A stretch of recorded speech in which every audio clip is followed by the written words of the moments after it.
nandoon na ba sila sa langit o nandito pa ba sila sa lupa ang 144,000 o kasama ba tayo nitong 144,000 ng mga angkan sa Israel? Yan po ang tanong ko. Ang tanong mo kung asa langit na ba sila? Oo, Ang sagot ko, wala pa. Eh, hindi pa nabubuhay na mag-uli ang mga patay. Kasi, madadala lang ang tao sa langit, sabay-sabay, pag nabuhay na mag-uli yung mga patay. Pakinggan mo sa 4:16. Sapagkat ang Panginoon din ang bababang mula sa langit na may isang sigaw, may tinig ng arkanghel at may pakakak ng Diyos. At ang nangamatay kay Kristo ay unang mga bubuhay na mag-uli.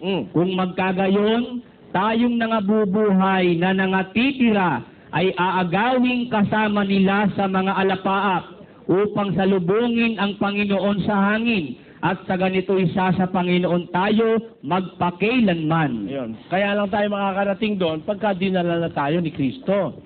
Sa pagkabuhay na mag-uli ng mga patay, bubuhayin yung mga matutuwid sa una, no? Sa una. First resurrection. Tapos, yung kasama yung mga dadat ng buhay, magkakasama-sama, dadalhin doon. bakit po sa Revelation 14 sila ay kasama sa sa Diyos na nag-aawit nandyan sa Revelation 14? 14:1 ibig sabihin. Basahin mo, kapatid ng Will. At tumingin ako at narito ang kordero ay nakatayo sa bundok ng Sion. At ang kasama niya ay 144,000 may pangalan niya at pangalan ng kanyang ama na nasusulat sa kani-kanyang noo. O ano ang katanong mo dyan, kapatid? Sila ay kasama ng Diyos Vision yan eh. Vision yan ni Juan tungkol sa bagay na darating. Kaya that is future. Hindi ko mo nakasulat dyan, nangyari na. Gaya no, nakita ni Juan dyan, no? 21.